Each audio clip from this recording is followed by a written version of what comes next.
Hi there. This is a review of this Javanese Golok, yet again bought from Gecko-shop. I'm gonna show you a little bit close up here. There's a machan or tiger shaped pommel. The hardwood sheath has some nice carvings on it, just on one side. The other side is plain. There's also this little thingy here, which is probably made as something to have it in your belt, which I think isn't traditional, but it might serve some purpose. To me it doesn't, but that doesn't really matter. It doesn't. I don't think it looks bad. I think it looks good, so it's no problem. All right. So that said, a little bit about sheaths. They come in a different variety throughout the region. As I said, this is a Javanese Golok, and first of all, as I said, this part here, I don't think that's really traditional for any weapons of the region. Usually, this part here is what keeps it in your belt. And very often you would actually draw also the sheath at the same time as you draw the weapon. And sometimes you'd use the sheath as a makeshift parrying device, because you could use it just for getting in. Now, this one, it would probably survive one cut, and that would be it. But I mean, one cut can be worth it. But there are examples of versions that have metal like rings or around the sheath. Some of these were actually imported from Europe, and then they would be stronger for parrying. There are also other weapons in Southeast Asia which actually go the other way around. They say they have a very, very fragile sheath, and the idea is actually that when you parry the first time, you don't draw the weapon, you just destroy the sheath by parrying, and then your weapon is free. But these are different modules. I don't really know if this was the case with Goloks. I know that some weapons had this, but I think it's not really weapon dependent. But anyway, this blade is 32 centimeters long. Compared to the other one, it's a little bit shorter. As I have the other one here, just a moment, and you can see it by comparison. This is the West Javanese or Sunda Golok. This one's a bit shorter, but it's also a lot heavier. The other one, which was 37.5 centimeters long, weighed around 300 grams. This one weighs almost 500 grams, 485 grams to be precise. That's almost half a kilo. So it's a quite different beast, and you can see also it's a thicker blade at the end. It has a protruding point. So this one's actually you could stab with to a larger degree than the other one. And the saber clip makes me think that this is more this is the kind of blade that you would more have for a Golok that you'd go use for combat. Now the weight is distributed, as you can see, about a hand from the blade. A hand from the blade is generally pretty good, but a hand from the blade on a blade this short means that it's very front heavy. But for a Golok, that's actually pretty good, because it gives good weight into the cut. It really feels powerful. The neck of the tiger, you could say, where the pommel is where your little finger will go into.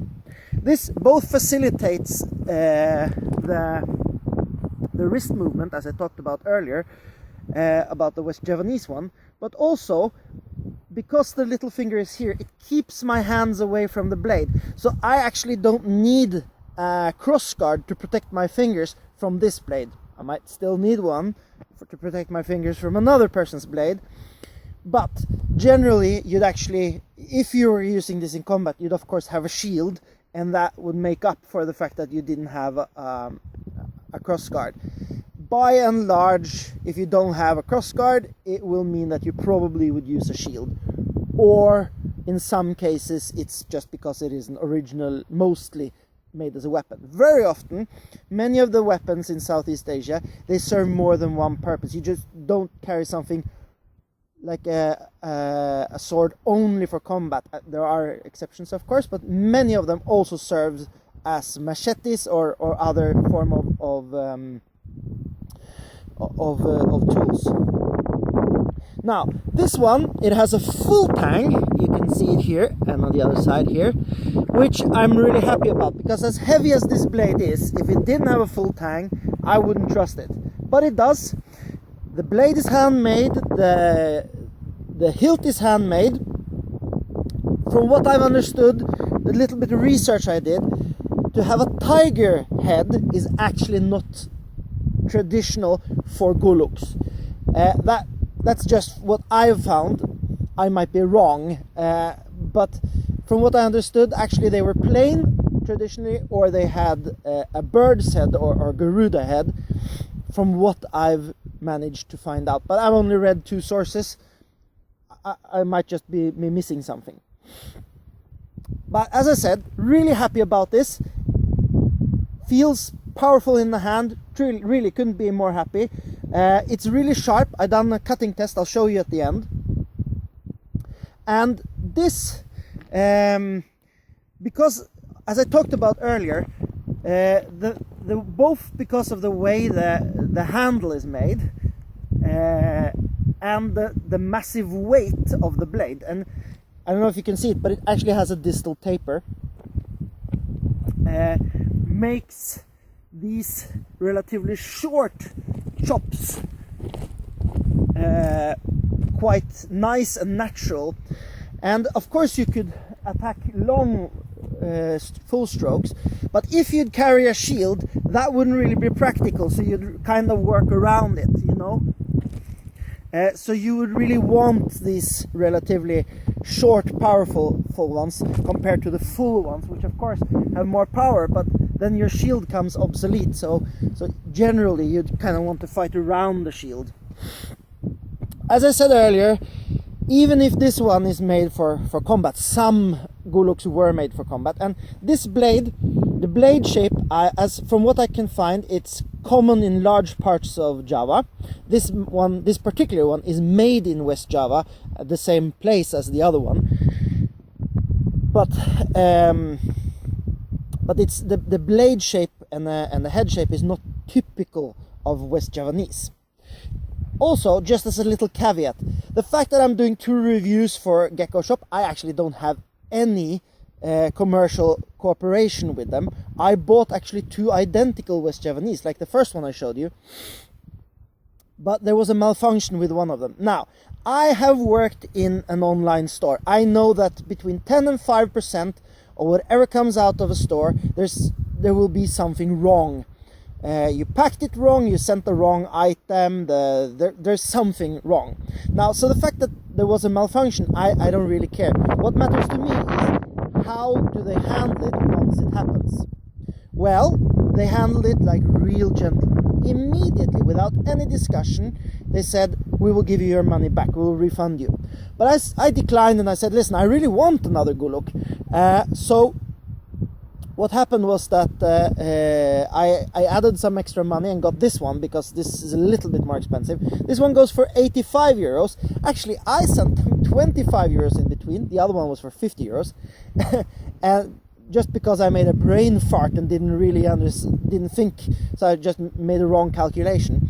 And the owner, Pim, he said, well, you actually sent me the wrong amount. And I said, oh, really sorry, I'll send you the rest immediately. And he said, no, you don't have to, it's okay. So really, seriously, within a week I had this new one. From the time that I commented that there was something wrong, really couldn't be more happy. As I said, the problem isn't if something is wrong the first time. The true test of a shop is how do they handle it when that happens. Now, second, I have asked about metallurgy and what kind of hardwood this is, and they don't know, because they didn't get that information from the producer. Now, he has listened to me, because I've asked this for both this one and the other one, And so from now on they will actually get this information, which I really like. As I think I mentioned with the earlier one, it's usually on Goloks, it tends to be spring steel, and it tends to be relatively soft, because the idea is that it should be easily dressed in the forest. So they'd rather say that, okay, it will not keep an edge as long, but you can make it sharp again quite easily, instead of having something that will last for a long while, but once it's dull, it's really hard to sharpen. So, which I think makes sense. Also, as many of you might know, the Golok is actually the base on which the British standard issue for the British Army standard issue machete is made. So it's a tried and tested form. So I'm really happy. This one, sharp, you could take it to the forest. This one, you could actually really take to combat as well. I'm not doing that, but this one would serve well. Really like it. You can see the grip here is a little bit concave, as the blade is convex, and it really makes the movement very nice. It also makes the fact that this, you can see this, the way that it's the neck is carved here in here. I think it might be fitted afterwards, but I'm not really sure. Also makes it quite easy to draw. And if you've seen some, there's this guy on YouTube. He I'll put a link below. It's called Silat Betawi Guluk Sembilan or something like this. I might be wrong about. But he actually has this video where he draws the Golok mid-fight. And that's a lot easier if you have something like this, because your finger goes straight into it. So the grip is quite easy. Anyways, as I said, couldn't be more happy. Very good Golok. Can be both used for going to the forest, hanging on the wall, or going to training. All right, so that's the review of this this Javanese Golok. Thank you very much for watching.